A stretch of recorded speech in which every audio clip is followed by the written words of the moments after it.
damos la bienvenida aquí al Salón Expresidentes del Ayuntamiento de Tenango del Aire. Les agradecemos muchísimo que nos reciban al Colegio Mexiquense para realizar esta mesa itinerante, parte de un proyecto de divulgación que tiene el Colegio Mexiquense como centro de investigación en ciencias sociales y humanidades, pues de llevar, ¿no?, de discutir, de poner sobre la mesa la historia y la actualidad de los municipios en el Estado de México, y pues teníamos muchas ganas de venir a Tenango del Aire y por eso queremos agradecer pues tanto a sus autoridades como a al personal que hizo posible esta gestión.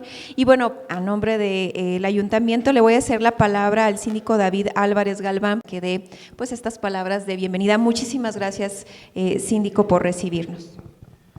Muchas gracias a usted, doctora Margarita. Sean bienvenidos aquí a nuestro querido municipio de Tenango del Aire. Y bueno, en nombre de nuestra presidenta, la licenciada Joana Fernández Sánchez, quien, bueno, por motivos de agenda no se encuentra aquí con nosotros. Sin embargo, pues la instrucción que siempre nos ha dado es poder continuar con las actividades que ya se tienen encaminadas y agendadas. Y bueno, pues quiero saludar con mucho gusto a la doctora Margarita Vázquez, coordinadora de investigación del Colegio Mexiquense, así como al presidente del colegio, al doctor Raimundo César Martínez, quien, bueno, no se encuentra presente, pero reciba un cordial saludo en nombre de nuestra querida presidenta, la licenciada Joana. Y bueno, además, agradecer que hayan considerado aquí a nuestro municipio para poder ser sede de estas mesas itinerantes, que, como siempre lo ha dicho nuestra presidenta, la Casa de Tenango del Aire es para todos ustedes. Sean cordialmente bienvenidos. Muchas gracias. Muchísimas gracias, síndico. Y bueno, como ya les hacía esta introducción, la idea del Colegio Mexiquense pues es hacer un recorrido itinerante por los municipios del Estado de México. Hoy nos tocó acá, en Tenango del Aire, y vamos a iniciar esta serie de exposiciones, de mesas con la primera, que es la trayectoria histórica de Tenango del Aire. Y para ello, la primera ponencia será presentada por el licenciado Francisco Pascual Armendáriz Calderón, con la ponencia Tenango del Aire, su trayectoria desde el horizonte prehispánico hasta su evolución como referente cultural de la tierra fría de los volcanes. Bienvenido y muchísimas gracias por aceptar participar en esta mesa. Muy buenos días a todos. Quiero agradecer primero a todos los asistentes, a todos los de la mesa principal que están aquí con nosotros y a esta oportunidad que me brindan para estar con ustedes. Para iniciar esta mesa, quisiera hacerles una primera pregunta. ¿Qué es lo que hace que un pueblo trascienda el tiempo? En esta pregunta quisiera hacerla al final, una vez que terminemos la presentación, pero quisiéramos su opinión directa de qué es lo que hace que un pueblo trascienda el tiempo. La siguiente. En esta primera lámina podemos ver los glifos de Tenango del Aire, que están, uno está en la matrícula de diligencias de Amecameca, que es el que no tiene color, y el otro es una ilustración mía hecha en pintura, copia del Códice Mendoza. En estas podemos ver el glifo que identifica a nuestra comunidad. En la primera hace referencia a Zacualtitlán Tenango en Amecameca, pero étnicamente es el mismo grupo. El segundo sí hace referencia a Tenango Texopalco Tepopula, en el cual vamos a delimitar el nombre de este glifo. El glifo es la composición de la imagen del Tenamit más un locativo co, que significa en la muralla. El nombre completo del Altepet del que somos descendientes es Tenanco Texopalco Tepopula. Texopalco, la primera parte es Texopali, hace referencia a un tono de azul, como el que está ilustrado en esta imagen. Posiblemente hace referencia a un antiguo ritual que se hacía cerca del río en San Mateo Tepopula, cuando se hace ahora la mangoneada. Anteriormente las niñas se bañaban en el río y lavaban su cabello con un lodo azulado que salía del río. Posiblemente tenga algún tinte religioso que todavía está por investigarse, que asocia con el tono azul, que también tiene referencias hacia la deidad náhuatl del fuego, en este caso en su versión local, que es Nauyotecutli. Posteriormente tenemos el nombre, que en este caso no incluye el glifo, de Tepopula. El primero es Tet, de piedra. Pol es un infijo que indica cantidad grande, tamaño, y Pol es un despectivo que nos traduciría el lugar como pedregal o pedrerío. Y pueden ver los que son de este municipio o han acompañado a nosotros, es lo que denota esta zona. Hay muchos pedregales. Entonces el nombre completo sería la muralla del lugar de la pintura azul en el pedregal. Sería el nombre completo de nuestro Altepet, que es el que le da inicio a la historia en este municipio. La que sigue, por favor.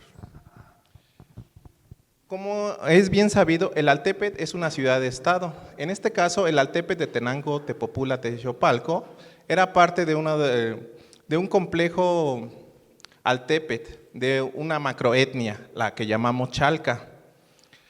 Pero específicamente no voy a abordar tanto la consolidación de la macroetnia Chalca, vamos a ir directamente al Altepet de Tenango, en el cual voy a tomar el origen mítico,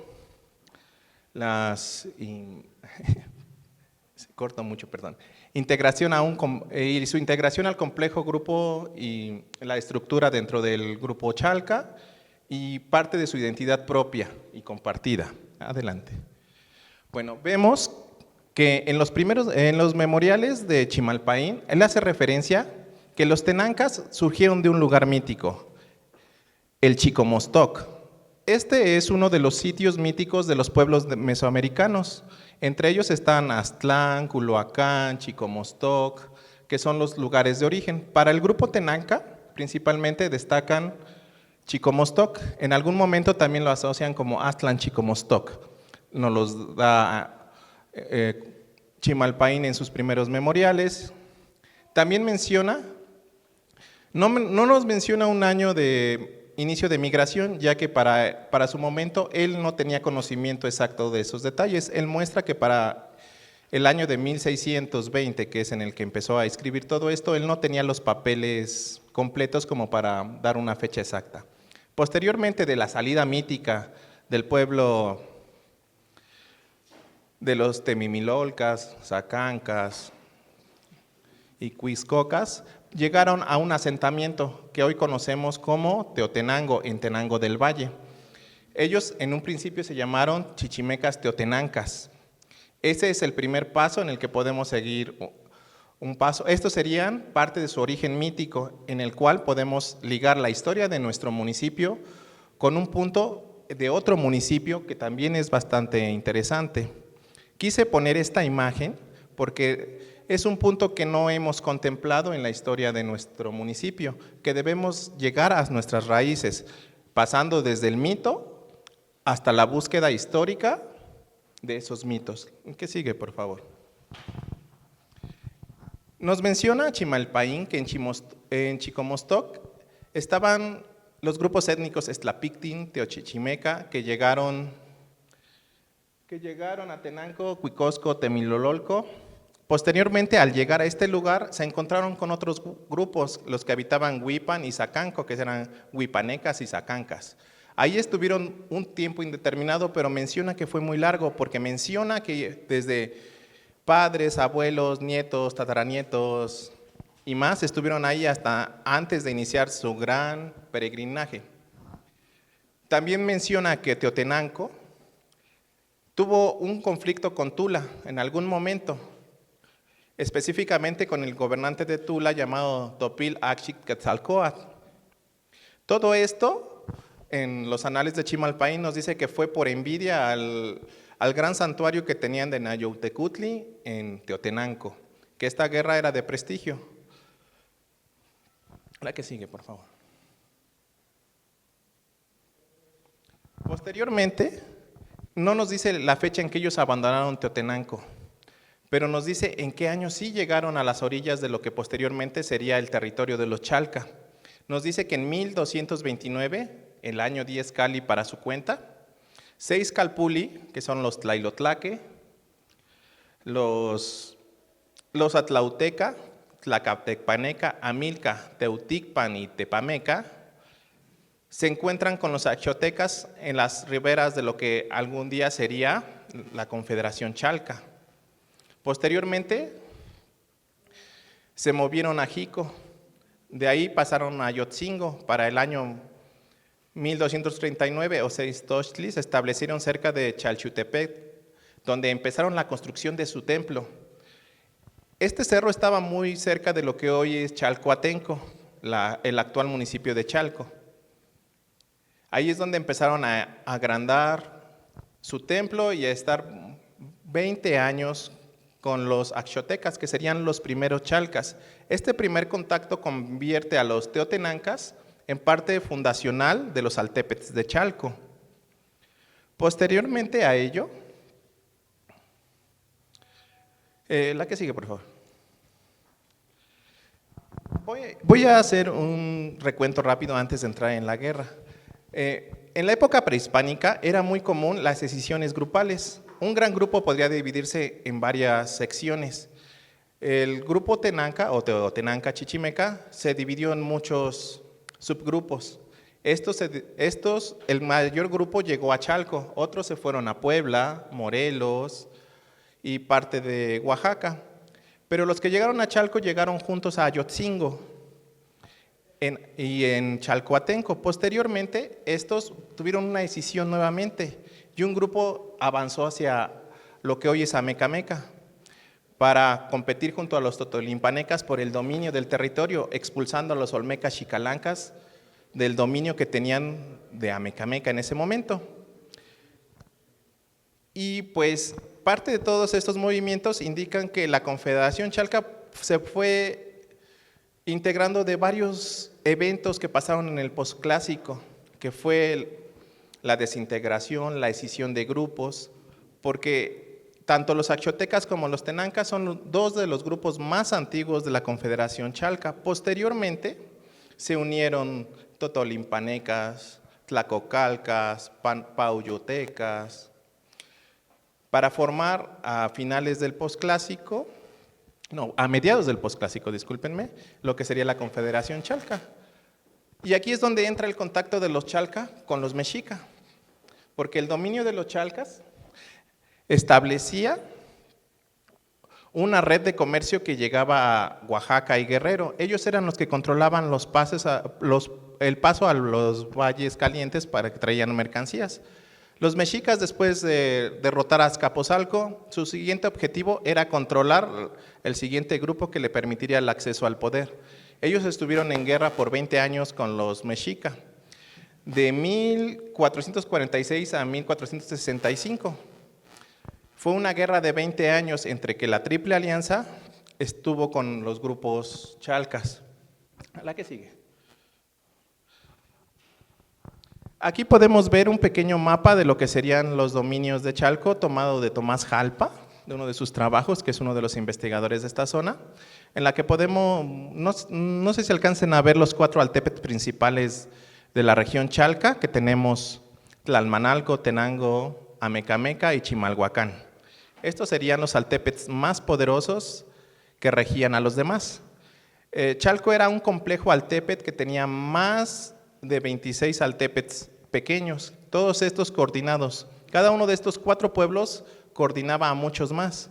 Lo curioso es que casi todos tenían un tlatoani. Un tlatoani gobernaba a otros tlatoanis que gobernaban a otros tlatoanis. La Confederación Chalca era un altépet complejo, mucho más complejo que la Triple Alianza. Y por su historia tenía historia más profunda que los mexica. Es algo que los mexicas necesitaban para legitimizar su poder, que era poder tener la historia de los chalcas. Por eso después, posterior a la guerra, hubo alianzas matrimoniales con los grupos chalcas, porque el prestigio de esos grupos le daba prestigio a la élite gobernante mexica. Pero vamos a ver qué pasó con Tenango. En este caso vamos a ver qué ¿Qué dominios de Tenango quedaron bajo la jurisdicción de la Triple Alianza? Tenochtitlán se quedó con lo que hoy es Coxtocán. San Juan Coxtocán era ya un pueblo sujeto a Tenochtitlán directamente. Y una parte de Tepopula, lo que hoy sería San Mateo, también quedó bajo su juzgado a Tenochtitlán directamente. Acatlixcoatlán, que era un pueblo ribereño, también quedó sujeto, que está muy cerca de lo que hoy es Ayotzingo. Y Tlapechcahuacán es un poblado que hoy está abandonado, que se encuentra entre Sula y Tenango del Aire. También la ciudad de Tlatelolco también entró en esta guerra y se quedó precisamente con Tepopula, lo que hoy sería Santiago. Ese Tepopula estaba bajo la jurisdicción de Tlatelolco, que durante la época colonial el pueblo tuvo el nombre de Santiago Tlatelolco, Santiago Tepoztlán, Santiago Tepopula, que es por cuestiones administrativas muy complejas. Que también Tequimilco, que era hoy lo que queda de la hacienda, también era una población en ese momento, también quedó sometida a Tlatelolco. Y Tepoztlán, del lado de Morelos, también quedó sojuzgado. Todos estos eran los territorios que pertenecían.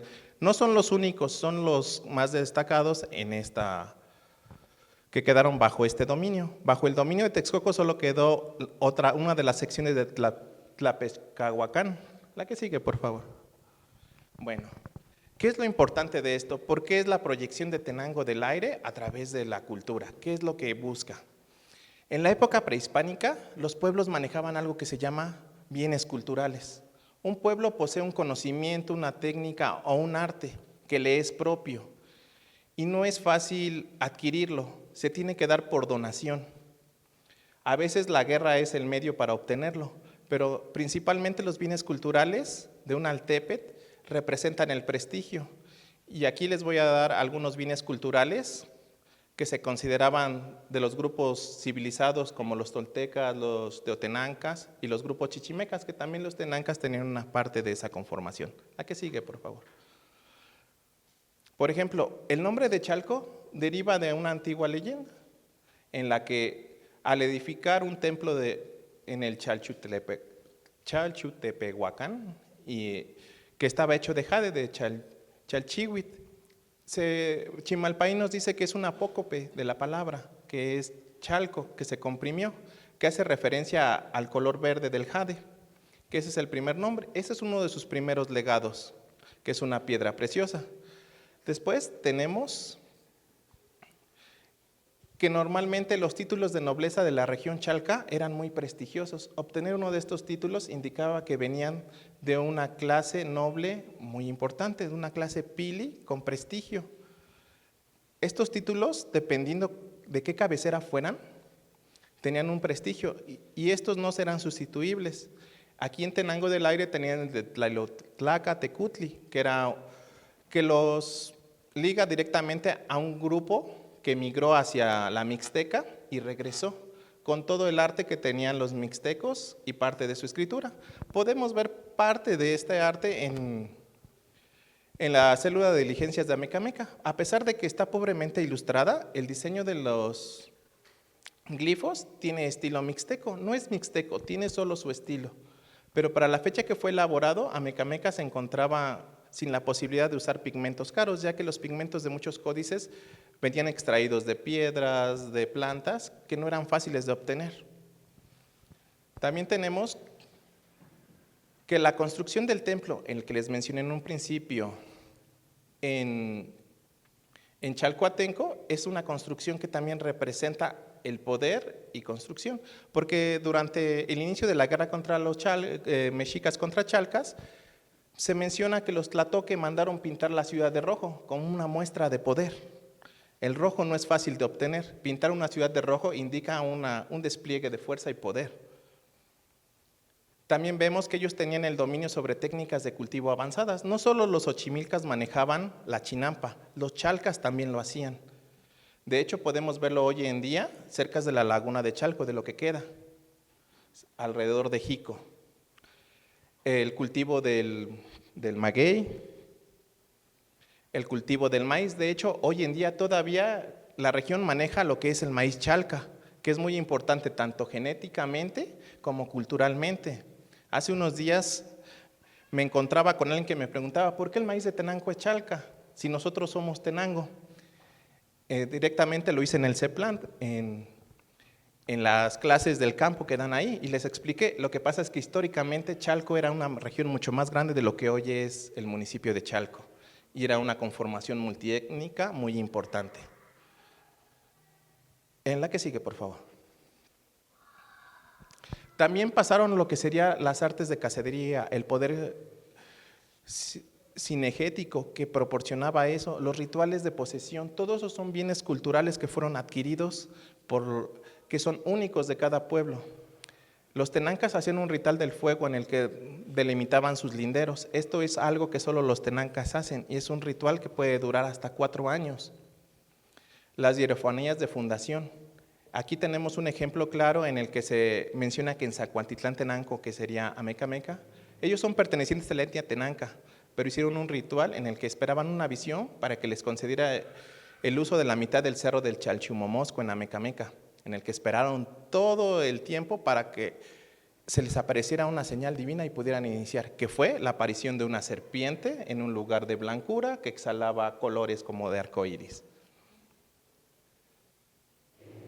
Y también ellos son los que poseen la tierra, los que la delimitan. Todos estos son valores culturales que ellos tenían. Hoy sonaría fácil decir la tenencia de la tierra, pero en aquel tiempo tener la tierra también tiene un contexto sagrado. Para poseer la tierra tienes que ser concedida, en este caso, por tu deidad, y ya sea por la guerra o por la llegada. La que sigue. Chalco, en general, esto nos dice Durán, funcionó como el almacén de la Cuenca de México. Los territorios chalcas eran los que mayor producían maíz. Desde ahí venimos con un maíz que hasta la época actual representa uno de los grandes detalles de Tenango y toda la zona. La elaboración del pulque también era algo tradicional. No todos los pueblos tenían derecho a elaborar pulque, era un arte cultural, y el hecho de concederlo a otros pueblos, porque los chalcas se lo concedieron a los de Texcoco, también fungieron como los que les enseñaron a hablar náhuatl por primera vez, al príncipe Nopaltzin.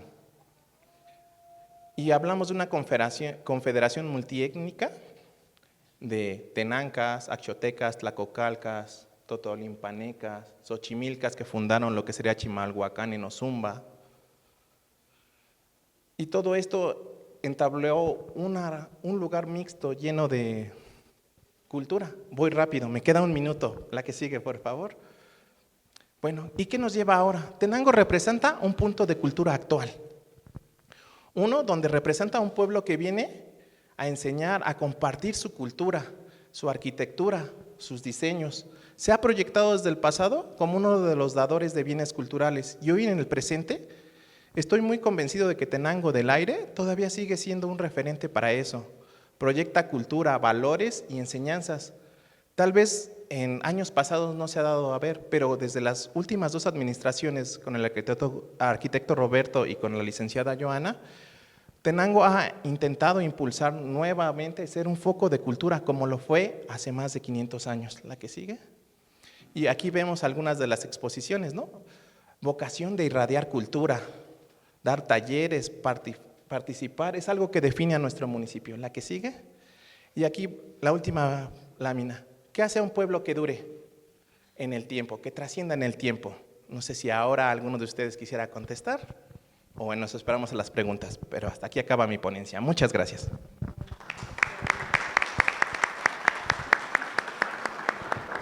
Muchísimas gracias. Pues nos harían falta unas 2 horas, ¿no?, para hacer este recorrido resumido. Sí, muchísimas gracias, Francisco, por este recorrido. Un poco creo que es importante reconocer este pasado del México antiguo. Vamos a dar paso a las ponencias y guarden sus preguntas. Va a haber toda una sesión para preguntas y comentarios de todas y todos para darle continuidad a esto. Quiero agradecerle a la presidenta que se acaba de sumar. No sé si quisiera decir algunas palabras antes de que… Pues darles la más cordial bienvenida. De verdad que me causa mucha emoción ver tantas personalidades, de verdad. verdad reunidas en este municipio de Tenango del Aire. Tengo el gusto de conocer a muchos de ustedes, de verdad es un gusto, y sobre todo haber trabajado, y sobre todo también que siempre han sumado en esa memoria viva y en esas historias y en esos textos que siempre he dicho que se escriben con el corazón. Gracias a muchos de ustedes que han formado parte de esta historia del municipio de Tenango del Aire, y que con el tiempo, con cada pues historia, pues llevan siempre un pedacito de toda la región de los volcanes, porque la región de los volcanes es maravillosa. Y donde decía mi mamá que donde fueres hicieres lo que vieres, pero de tanta riqueza cultural que tenemos en nuestro querido México, en el Estado de México y en la región de los volcanes, de verdad que sin duda alguna, hoy ustedes hacen esa muestra de la historia, la cultura, el arte, y quiero agradecerles que se haya llevado a cabo, y pues envíen un cordial saludo, pues en primer lugar a la gobernadora, a la maestra Delfina Gómez Álvarez, a través de la Secretaría de Cultura, a nuestra amiga y aliada Nelly Carrasco, y asimismo se viene con todos los de Bicentenario y con todos los que forman este gran colectivo de la cultura y del arte, que se hagan estas mesas itinerantes. Yo creo que deberíamos de hacerla muy seguido, y en un ambiente de cafecito y de charla, ¿no? Decía el doctor Moroni, más que historia es la charla, ¿no? Y más que eso es llevártela en el corazón y hacer esa réplica, porque la mejor historia, la mejor publicidad que podemos hacer es la de boca en boca. Entonces me sumo a ese trabajo extraordinario que están haciendo todos y cada uno de ustedes para que esa memoria viva siga trascendiendo con el tiempo en nuestros pueblos. Bienvenidos a todos, muchísimas gracias. Muchas gracias, presidenta. Muchísimas gracias, gracias por abrirle las puertas de Tenango del Aire al Colegio Mexiquense. Y bueno, vamos a continuar con las presentaciones de esta primera mesa relacionada con la trayectoria histórica de este municipio. A continuación tenemos la ponencia Tenango Tepopula en los primeros años de la Guerra de Independencia 1810-1815 de la doctora Xixian Hernández de Olarte, y está en la Universidad Nacional Autónoma de México, específicamente en el ISUE. Bienvenida y muchísimas gracias también por aceptar participar.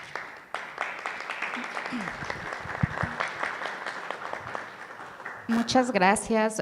Primero quiero agradecer muchísimo al Colegio Mexiquense por este esfuerzo para que la historia, en este caso de los municipios de la zona de los volcanes, puedan estar presentes también en sus mesas itinerantes. Muchas gracias también a la presidenta Joana Fernández por abrirnos las puertas, porque es muy importante que en nuestros municipios, la gente de los municipios conozca estas investigaciones. Si bien pues muchas están en universidades, es muy importante que la gente lo sepa. Como ya decía la doctora, ahora nos reúne mucho en esta primera parte de la mesa la historia del municipio. Yo me voy a enfocar en los primeros años de la Guerra de Independencia. Me gustaría mucho decir antes de empezar que si bien yo inicié la investigación de lo que había ocurrido en lo que en el periodo virreinal se conocía como la provincia de Chalco, en la Guerra de Independencia, quiero decir sí aquí públicamente que esta investigación, particularmente hablando de Tenango del Aire, se dio mucho por iniciativa también del arquitecto Roberto Ávila y también de su esposa, Joana Fernández, que hace un par de años ellos tuvieron esta iniciativa de buscar los orígenes del municipio. Ya se sabían muchas cosas, pero nos reunieron a un grupo de historiadores también para analizar todos estos datos interesantes de los periodos posiblemente más conocidos de la historia de nuestro país. Y bueno, una de las cosas que ustedes van a escuchar aquí, pues nace de esta investigación que, pues bueno, como dije, estas dos personas muy importantes del municipio, pues tuvieron a bien reunirnos para poder saber más del municipio, ¿no? Entonces, bueno, yo inicio. En principio, a ver si se puede ver la flechita, sí, ¿verdad? Bueno, nosotros sabemos que Tenango del Aire, en el periodo virreinal Tenango Tepopula, como aparece en los documentos, pues pertenecía a lo que se denominó la provincia de Chalco. Ustedes lo están viendo en esta línea este círculo rojo. Y bueno, una de las grandes características que todavía en la actualidad nos enorgullece mucho decir es que pertenecemos a esta área que también se conoce como la ruta o la zona de los volcanes. Ay, muchas gracias, doctora. A ver si funciona, no, ¿verdad? Listo. Bueno, aparece ahí el círculo, donde se puede ver. Entonces, bueno, más o menos para que nosotros tengamos un contexto de qué lugares estamos hablando. La que sigue, por favor. Muchas gracias. Ahora, como les digo, yo me voy a enfocar mucho en qué ocurrió en la zona y particularmente hablando de Tenango en la independencia. Como está muy alejado estas fechas, 1810, 1815, cuando yo inicié la investigación, incluso algunas personas decían que no había pasado nada.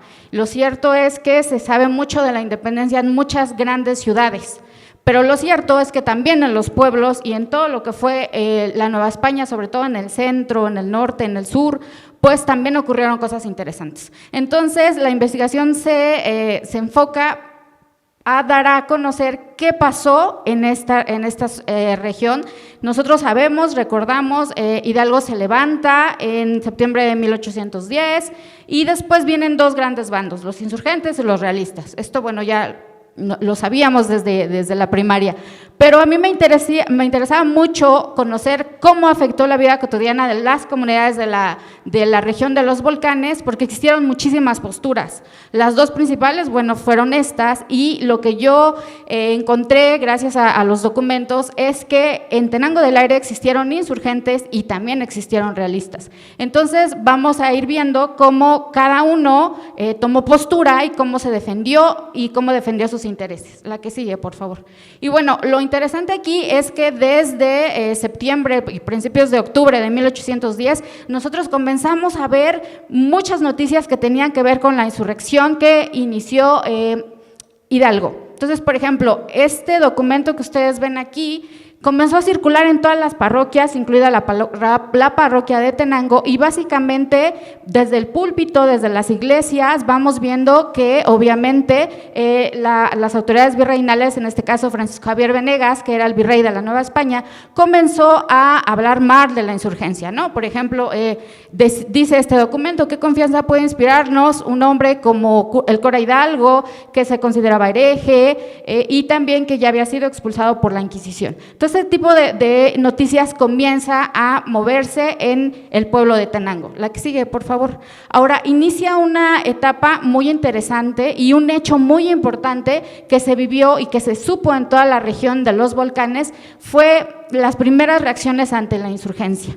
Hubo un movimiento muy interesante, una revuelta que ocurrió en noviembre de 1810 en Amecameca, como nosotros sabemos, un pueblo muy cercano a Tenango. Inicia una revuelta que criollos, mestizos e indígenas comienzan a asaltar las grandes haciendas. Ustedes ubican la hacienda de Panuaya, bueno, pues fue tomada en noviembre de 1810 y, por ejemplo, aparece en la iglesia de Amecameca una leyenda que decía: señor cura, yo tengo un pecado muy grande y es que cuando venga Allende yo lo he de defender. Entonces, todas estas noticias comienzan a llegar a Tenango, obviamente. La que sigue, por favor. ¿Y qué ocurre? Que desde noviembre de 1810, como ustedes están viendo en la diapositiva, los grandes hacendados y grandes comerciantes de Tenango del Aire y de otros pueblos cercanos a Tenango comienzan a querer defenderse. Este tumulto que yo les comento que ocurrió en Amecameca en este mes hace que muchas personas de la élite del pueblo comiencen a ponerse alerta, porque si ya están saqueando la hacienda de Panuaya, entonces ¿qué va a pasar con nuestras haciendas? O ya saquearon comercios de Ameca, entonces ¿qué va a pasar con los comercios de Tenango? Yo tengo registrados que por lo menos para noviembre y los primeros meses de 1811, noviembre de 1810, 1811, ya se están organizando sobre todo hacendados y comerciantes para poder defenderse. Ustedes están viendo en la imagen, hay unos caballitos que pusimos en esta imagen y que muestran en qué pueblos están.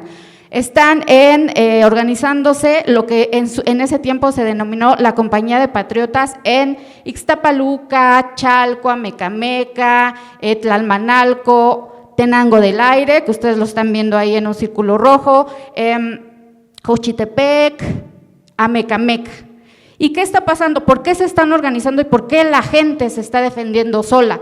Pues resulta que el subdelegado de Justicia de Chalco, en ese momento Ramón Villalba, comenzó a organizarlos y él les pidió protección a las autoridades de la Ciudad de México. El punto es que las autoridades de la Ciudad de México estaban organizando también la defensa de las ciudades, sobre todo de la Ciudad de México. Entonces, para ese momento, Félix María Calleja, nos suena el nombre, en ese momento era un militar muy importante, en 1813 llega a ser virrey después, saca un reglamento que se denominó Reglamento Político y Militar. En este reglamento él ordena que los pueblos se van a defender solos. Entonces, claro, los hacendados y comerciantes del pueblo de Tenango comienzan a organizarse. La que sigue, por favor. Ahora, esta imagen yo se las traigo, los que son de Tenango, los que son de la región seguramente ubicarán. Este edificio actualmente se llama la Casa de los Olivos, está a nuestra izquierda y está en el primer cuadro del pueblo. ¿Por qué les puse este edificio? Porque resulta que lo que yo he ubicado es que esta compañía de patriotas estuvo en este edificio. Estuvo en muchos otros, pero yo he ubicado que aquí en lo que actualmente es la Casa de los Olivos, estuvo porque estaba vigilando, obviamente tenía que tener un cuartel, y en uno de ellos fue la Casa de los Olivos. La que sigue, por favor. Y en efecto, tenían que defenderse. ¿Por qué? Porque yo tengo también, hay noticias en documentos que provienen sobre todo del Archivo General de la Nación, que nos están mostrando que empezaron a haber muchísimos asaltos a parroquias, saqueos a pueblos y asaltos en los caminos. Hay una noticia de 1811, por ejemplo, donde el cura de Ayapango, en su nombre Patricio Ávila, está mencionando que en 1811 saquearon la hacienda de Tenango, la de Ayapango y la de Amecameca, las que ustedes están viendo. ¿Quiénes eran? Desgraciadamente a veces en documentos oficiales no registran los nombres, pero yo tengo algunos por ahí. Decía que por lo menos en estas fechas, 1811 y 1812, en esta zona estaba liderado algunos de los rebeldes, el cabecilla José María Larios, y otro que también en la documentación dice que era el rebelde Yescas. Entonces estaban moviendo en muchos pueblos, incluido Tenango. La que sigue, por favor. Ahora, ¿cuáles eran los objetivos de estos insurgentes que comenzamos a ver? De entrada me gustaría decirles mucho que para estas fechas en los documentos se dice que eran gente, como ustedes están viendo en la cita de arriba, que eran gente del cabecilla cura Morelos, es decir, muchos de los insurgentes de esta zona estaban liderados por José María Morelos. ¿Cuáles eran sus objetivos? En principio, pues obtener provisiones, como se dijo en la ponencia anterior. Mucha de la producción de esta zona pues era maíz, era trigo, las haciendas muchas eran de maíz, trigo, algunas verduras. Entonces llegaban a la región, incluida Tenango, para obtener provisiones. También para reclutar adeptos, es decir, gente que se uniera a su causa, asaltar caminos, comercios y haciendas, que eso también les daba provisiones, pero también mantenían jaque a toda esta élite regional y élite local, interrumpir el comercio y las comunicaciones a partir de la destrucción de los caminos, y esto es muy importante. Ustedes recuerden el primer mapa que vimos, pues resulta que toda la provincia de Chalco estaba muy conectada con la Ciudad de México, pero también conectaba con la tierra caliente de Cuautla, Milpas. Entonces, destruir esta comunicación también afectaba la economía de la región y también mantenían jaque a la Ciudad de México. Vamos a verlo un poco más adelante. Como les decía, algunas personas, como Juan Nepomuceno Muniain, un capitán de caballería, está diciendo, muchas personas del pueblo se unieron. La que sigue, por favor.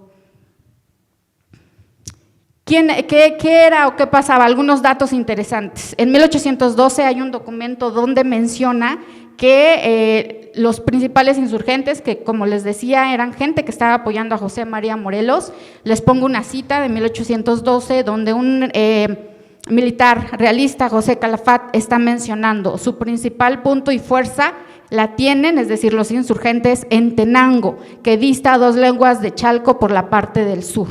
Es un dato muy interesante de 1812, donde nos están diciendo que en ese momento los insurgentes tenían el control de por lo menos una parte del pueblo. En el expediente menciona que incluso habían entrado a la plaza principal, que obviamente actualmente es la Plaza de la Constitución del municipio, y además estaban asaltando también, e inclusive en algún momento tomaron el control de algunas haciendas, como la hacienda de Atempilla, que ustedes están viendo en la imagen. La que sigue, por favor. Otros datos interesantes. Como yo les decía, esta zona está caracterizado por los 2 grandes volcanes, el Popocatépetl y el Iztaccíhuatl. Y para el periodo de la Revolución, ahora seguramente Moroni va a comentarlo, o ya lo ha dicho en algunas de sus ponencias, los volcanes y sus montes, fueron lugares claves para que los rebeldes, los revolucionarios en el periodo de la Revolución y los insurgentes en el periodo de la Independencia pudieran protegerse. Entonces, por ejemplo, les puse aquí una cita de Ramón Villalba, recordemos, él fue el subdelegado de la provincia, decía: volved a vuestros pueblos, borrando toda de vuestra imaginación esas fanáticas y descabelladas ideas de los perturbadores de la paz. Este anuncio, de hecho, en un documento menciona que dice que se pegó en la puerta de la iglesia de Tenango. ¿Qué significa? Que existieron también mucha gente del pueblo que se unió y que se estaban cuidando y estaban resguardando en los montes del pueblo. Ahora, también nos están mencionando que existieron líderes insurgentes que pertenecieron al municipio. En los documentos, desgraciadamente, a veces, como les digo, no hay nombres, pero por lo menos estuve por ahí recabando alguno de unos y bueno, se los comento en algún momento, al final de la ponencia. ¿Por qué mucha gente se iba con los insurgentes? En principio, pues, muchos historiadores que se dedican al periodo mencionan que era una forma de obtener recursos en un momento de guerra. Recordemos, a veces cuando pensamos en la independencia decimos: ¡ay, qué interesante, qué bonito, nuestra libertad, Hidalgo, etcétera! Sí, pero no hay que olvidar que fue una guerra. Entonces, hay muchos registros donde menciona que la población se iba también para huir de la guerra. Se iban a la Ciudad de México la élite y la población, alguna de la población se quedaba y se iba a los montes también para esconderse en un momento, pensemos que era bélico. Entonces, por una parte también les ayudaba para obtener recursos, comida, sobre todo porque recordemos, muchos de los insurgentes pues saqueaban comercios y haciendas y obtenían recursos. También era una forma de vengarse de la élite, de algunos hacendados, de algunos comerciantes que en el momento de la guerra subían precios. Hay documentación donde también menciona que mucha gente de Amecameca, de Ozumba y Tenango estaban diciendo que estaban subiendo el precio de maíz en un contexto de guerra, imagínense. Y también porque algunos estuvieron convencidos de que en efecto necesitaban un cambio y les daba la posibilidad los insurgentes de ellos cooperar a este cambio. La que sigue, por favor. Un dato así súper rápido para decirles o para mostrar la importancia de esta región y de Tenango es que en 1812, nosotros sabemos, fue el muy conocido sitio de Cuautla. Regresamos a este mapa que yo les mostré y donde les decía que la provincia de Chalco estaba muy conectada con la Ciudad de México, era básicamente parte de la ruta de comercio, pero parte también de la ruta militar, que conectaba la Ciudad de México, luego la provincia de Chalco, luego Cuautla, Milpas. ¿Qué pasó? Cuando José María toma el sitio se va a Cuautla y después los ejércitos realistas comandados por Calleja hacen el sitio de Cuautla, resulta que la región también está ayudando. De un lado están ayudando insurgentes, porque hay noticias que los mismos insurgentes de esta zona estaban recabando comida y armas y lo mandaban a Cuautla, a donde estaba el ejército de Morelos. Y por otro lado, los mismos estos ejércitos que yo ya les mostré, que se habían formado desde 1810, 1811, estaban alerta. Me gustaría que tomáramos o que viéramos un poquito de este mapa, si se ve en las flechitas. Hay un documento muy interesante, por ejemplo, de junio de 1812, donde menciona que los insurgentes pues ya estaban en Cuautla y que para obtener la defensa Félix María Calleja, en aquel momento era el líder principal de este sitio de Cuautla, tomó los caminos de la provincia de Chalco, pero resulta que los insurgentes ya habían tomado una parte del pueblo de Amecameca y otra de Ozumba. ¿Y qué pasó? Entonces resulta que estratégicamente se viene por Tenango para no pasar por Ameca y Ozumba, y entonces él llegar a Cuautla. Entonces vamos viendo también la importancia de la región en forma de estrategias militares. La que sigue, por favor. En 1813 y 1815 más o menos comenzamos a ver otra etapa muy interesante. ¿Por qué? Porque como yo les decía, hacendados y comerciantes se convierten oficialmente en ejércitos realistas. Ustedes están viendo un documento donde se ve ahí que es para formar la milicia oficial de la provincia de Chalco. Ya existía, pero recordemos que eran los mismos pobladores los que estaban por ahí protegiendo, y entonces Villalba comienza a pedir ya algo formal y que además vengan y los entrenen y etcétera. Pues bueno, vamos a darnos cuenta, la que sigue por favor, que en efecto se comienzan a intentar formalizar. En 1813 todavía no pueden, pero ocurre un hecho muy interesante entre marzo y junio de 1813, donde se está reportando desde Tenango, la Ciudad de México, que hay ataques sorpresivos en Tenango, Ozumba y Amecameca. Están diciendo que, por ejemplo, unos realistas de la Ciudad de México, militares, Antonio Zurrieta y Miguel Argüelles, de hecho vienen de la Ciudad de México para defender estos pueblos y sacarlos. Y entonces comienzan a haber más peticiones para que estos militares, la milicia del pueblo sea muchísimo más formal. La que sigue, por favor. Y vamos a darnos cuenta que en 1813 Félix María Calleja, ya en ese momento virrey, comienza a decir, ok, vamos a formalizar a esta milicia. Yo todavía no tengo registrados muy bien cuándo fue que la de Tenango ya era una compañía formal de realistas, pero para 1815 ya funcionaba. Lo interesante de esto es que en la documentación menciona que la compañía de patriotas de Tenango y la de Juchitepec se unen para entre ellos dos, estos dos decir, a ver, nosotros queremos mejor preparación, pero nosotros también estamos ofreciendo hombres para que defiendan este territorio que incluía lo que actualmente es Tenango y lo que actualmente es Juchitepec. A partir de eso, nosotros vamos viendo muchísimo más control de insurgentes y muchísimo más control para evitar ataques de insurgentes a los pueblos. La que sigue, por favor. Bueno, como les decía, no tengo todavía ubicado en qué año es cuando se formaliza, ya en 1815 ya está, y les traigo un ejemplo. Este ejemplo es de 1818, pero dice Diario de Operaciones del Destacamento de Tenango Tepopula, y bueno, en este diario va diciendo día por día y qué pasaba, ¿no? En este caso decía, bueno, sin novedad. Lo interesante es que aquí vamos viendo otro tipo de funciones, siguen con vigilar caminos, vigilar las haciendas, los comercios, pero aquí ya comienzan a vigilar mercancías y correos, desde inclusive todos los que venían de Veracruz, a veces les pedían al destacamento de Tenango que los vigilara, los que llegaban de Puebla a la Ciudad de México. Entonces vamos viendo la importancia. Y además perseguir, obviamente, insurgentes. En esta etapa ya se muestra más. Un ejemplo de ellos, ya para ir terminando, la que sigue, por favor. En 1813, la compañía o el destacamento de Tenango del Aire, con ayuda del cura en ese momento de Tenango, que se llamó Alonso Jove, están denunciando a varios vecinos del pueblo porque los consideran rebeldes, ¿no? Estamos viendo la figura también del cura y la importancia de la iglesia de Tenango en este periodo, para que vayamos viendo que ya se comienzan a atacar y también a apresar a insurgentes.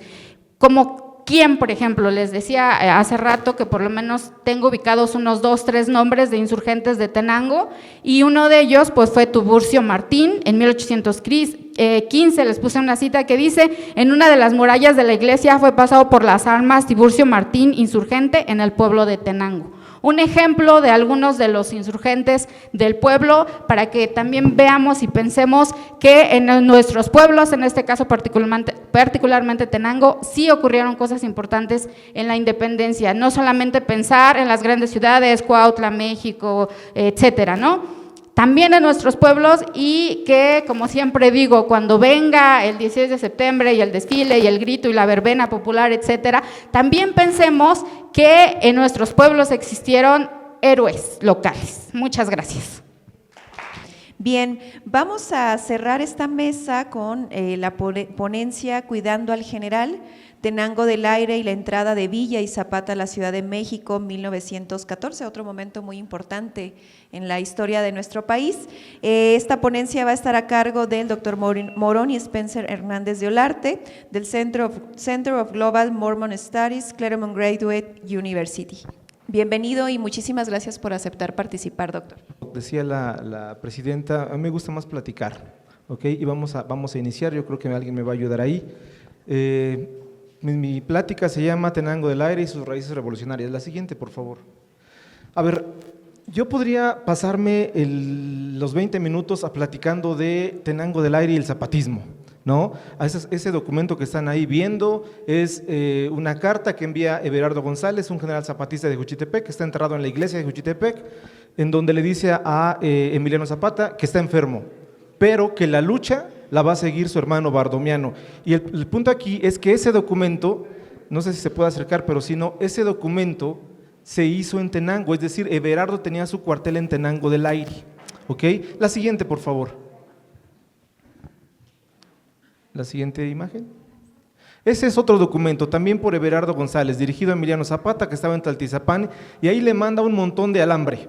Y también le dice que su hermano Bardomiano está atacando Juchitepec, etcétera, todos estos pueblitos de la región.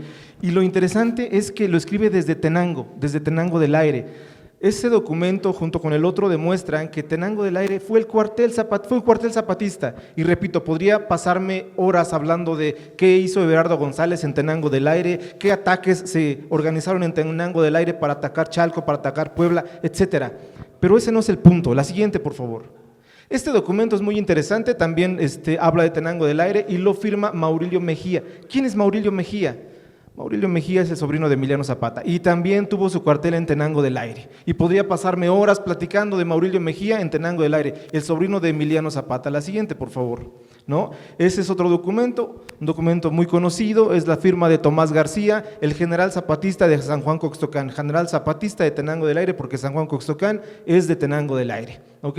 Y me podría, repito, pasar horas platicando sobre la revolución y el zapatismo en Tenango del Aire, pero esa no es la pregunta que en verdad importa. La siguiente, por favor. Esta es una fotografía de Tomás García, la siguiente. Lo que en verdad importa es ¿por qué? ¿Por qué Tenango del Aire fue zapatista? Es muy fácil saber fechas y lugares, eso cualquiera lo puede hacer. Puede ser, te vas a internet y hay un montón de fechas y lugares y te las aprendes, pero eso no te hace historiador. Lo que te hace historiador es explicar por qué, no cuándo, eso es fácil, no dónde, eso es muy fácil, no quién, por qué, eso es lo difícil. Es lo que te mantiene 4 años en la licenciatura, 2 en la maestría y otros 4 en doctorado y después un postdoc, lo que sea, ¿no? ¿Por qué? Y voy a tratar de explicar por qué Tenango del Aire fue zapatista.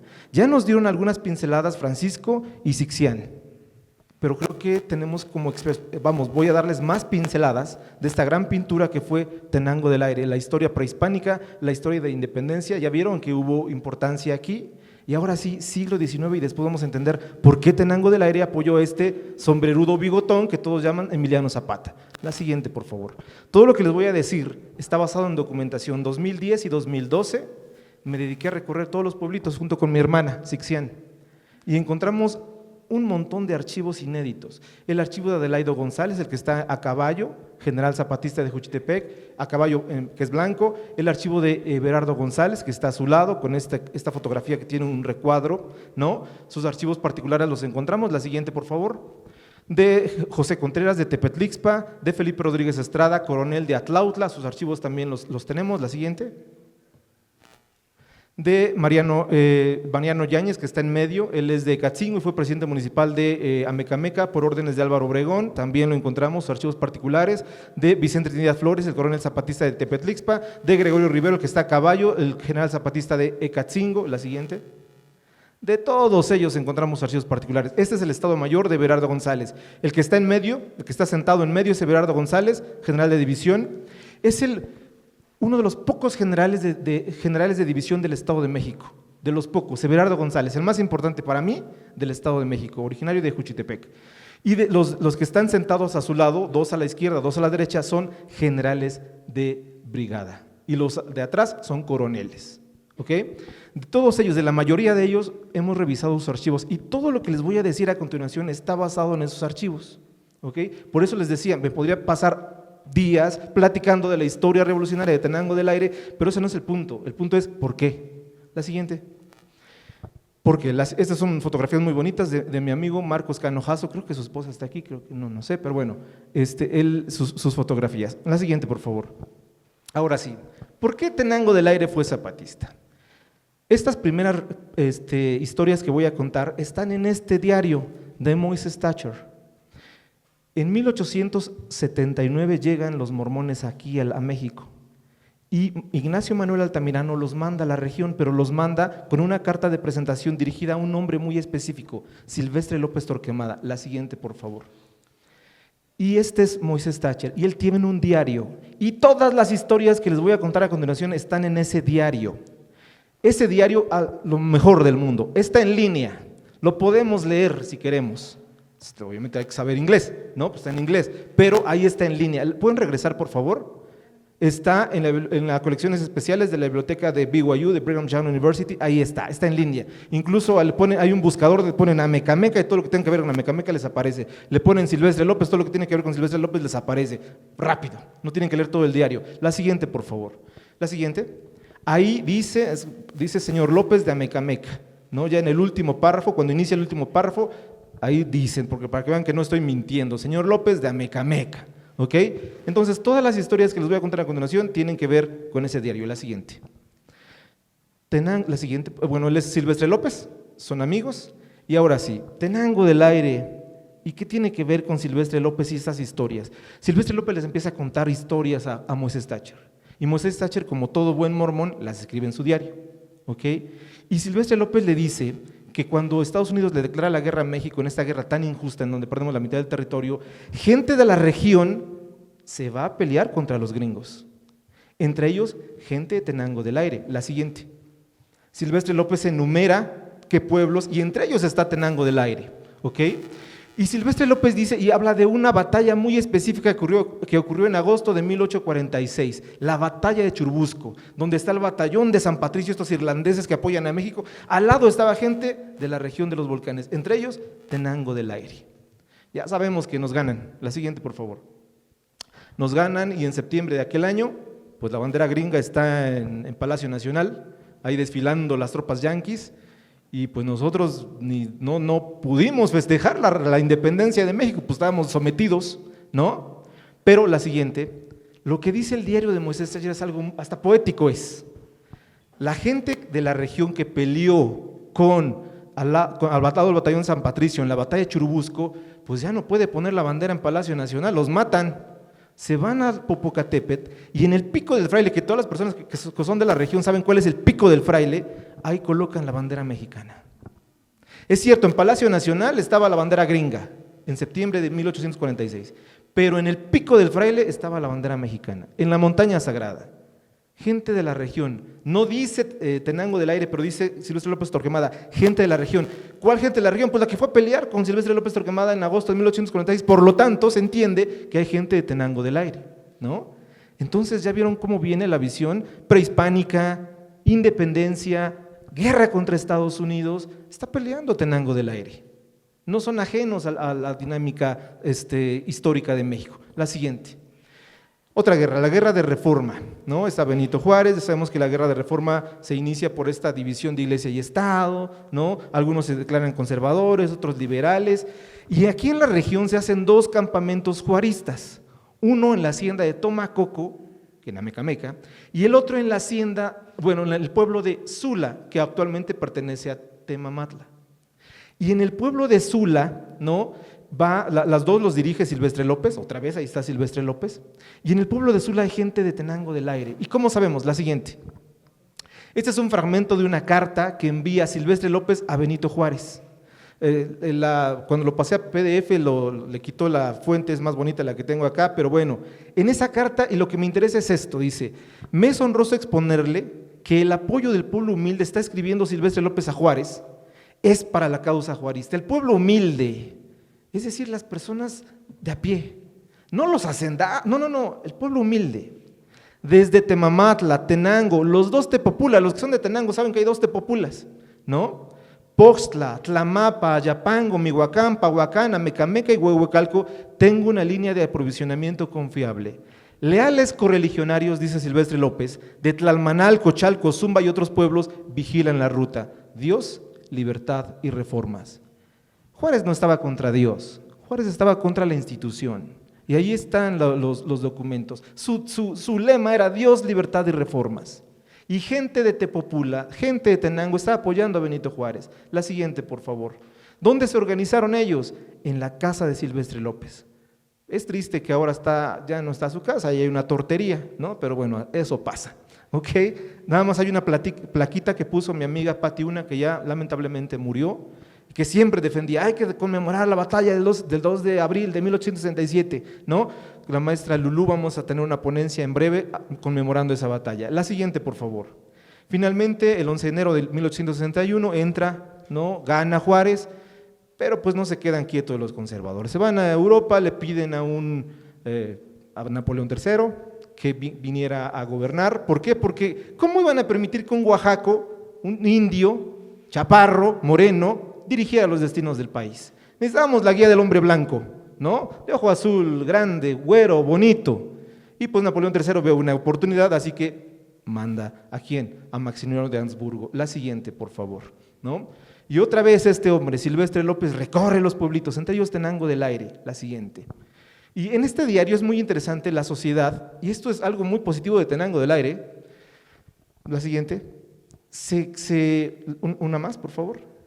Se escribe el acta de juramento de la élite política, religiosa y económica de la región a Napoleón III, Maximiliano de Habsburgo y al imperio. Y ahí, no sé si se puede hacer grande, pero bueno, ahí está, cómo juran lealtad la élite política, económica y religiosa a Maximiliano y a Napoleón III. Afortunadamente no está Tenango del Aire. Está Mecameca, Yapango, Zumba, Tepetlixpa, Chalco, Ixtapal, pero Tenango del Aire no aparece. La élite política no le juró lealtad a Maximiliano de Habsburgo y a Napoleón III. No está Tenango del Aire en ese documento. Eso es muy interesante, ¿no? Pero bueno, las seguimos. Y pues se dio cuenta Silvestre López que tenía que enfrentar al enemigo invasor, los franceses y los conservadores, con las armas. Y cita a todos los pueblitos, entre ellos a Tenango del Aire, en ese lugar que está estaba al lado de la iglesia de Mecameca. Ustedes ahora salen de la iglesia de Mecameca y a su mano izquierda van a ver una cosa horrible que se llama la Parisina. Tiraron eso. Es el lugar histórico donde se firma la Carta de Lealtad a Juárez, a la República, y se forma el Batallón Defensor de la Patria, que después va a ser el Batallón Ocampo. Tiraron eso y pusieron la Parisina, ¿no? Eso es muy triste. Pero bueno, ahí se firma. La siguiente, por favor. Y nuevamente, 32 hombres y mujeres de Tenango, Tepopula, participan en el Batallón Ocampo. Esto pasa en abril. El 5 de mayo están peleando contra las tropas francesas, dirigidos por el ya coronel Silvestre López Torquemada. Prehispánica, independencia, guerra contra Estados Unidos, guerra de reforma, guerra contra el Segundo Imperio. Ahí están los de Tenango, ídolos de la región. Por eso el presidente municipal, atinadamente, ecos del pasado, voz del presente, Tenango del Aire y la tierra fría de los volcanes, ¿no? La siguiente, por favor. Hay muchas batallas, una de las que les describo aquí. El septiembre de 1864 se agarran los conservadores, los franceses, contra el Batallón Ocampo en los campos que va de Santiago y San Juan Coxtocán. No sé quién gana, solamente sé que hay una batalla muy importante y hay más. Finalmente, la siguiente por favor, finalmente pues gana Juárez, se restaura la República, la batalla del 2 de abril de 1867, pues ya logran derrotar a los franceses, ya, de hecho ya se habían ido, ¿no? Logran derrotar, fusilan a Maximiliano junto con Miramón y Mejía en Querétaro, en el Cerro de las Campanas, y listo. Lo que quiero mostrar aquí es algo muy importante. Desde la época prehispánica, desde la independencia, todo el siglo XIX, Tenango del Aire está participando en los momentos más importantes de la historia mexicana. Por lo tanto, no es gratuito que sea revolucionario. No es como decía un historiador, que no diré su nombre, que cuando llegaron los morelenses, los de la región de los volcanes, simplemente se fueron con la bola. No, no es cierto. La historia de los pueblos de la Tierra Fría de los volcanes, como por ejemplo Tenango, demuestra que desde la independencia, desde la época prehispánica, incluso en la época colonial, están participando en la historia. La siguiente, por favor. Ahora sí podemos entender por qué los de Tenango son revolucionarios. No es que de un día se levantaron y vamos a matar con Emiliano Zapata. No, tienen un porqué. Eso es lo que en verdad es historia. No cuándo. A mí no me interesa saber que Maurilio Mejía estuvo en Tenango, el sobrino de Zapata. ¿Y qué? ¿Eso qué? Es un dato bonito, pero no te dice nada. No que Everardo González tuvo el campamento zapatista en Tenango. ¿Y qué? Es un dato interesante, pero no te dice nada. ¿Por qué? Eso es lo que en verdad importa. La siguiente. Ahora sí. Esta historia que les voy a contar está en ese libro. Estos dos son tal vez los más famosos de la Revolución Mexicana, Emiliano Zapata y Francisco Villa. ¿Okay? Y se empezaron a cartear como por octubre, noviembre de 1914 y querían entrar a la Ciudad de México. La siguiente, por favor. Y Zapata sabía que Everardo González era el general de división de esta región. Y le dice, ¿sabes qué, Everardo González? Te toca organizar la seguridad de Villa y la mía, Zapata, porque vamos a entrar a la Ciudad de México. Y apenas se habían ido los carrancistas, así que había por ahí gente que era carrancista. Los podían matar. Así que Everardo González dice, acepto el reto. La siguiente, por favor. Y Everardo González tenía un amigo colombiano llamado Julio Cuadros Caldas, que vino a México en 1909, se hace revolucionario y después se da de alta en Xochimilco, Puebla, con Fortino Ayaquica y se hace zapatista. Y este hombre, Julio Cuadros Caldas, había sido, en su natal Colombia, ¿no? Militar, cualidades que eran muy importantes en una revolución. Everardo González le dice que venga, que le ayude a organizar, y viene. La siguiente, por favor.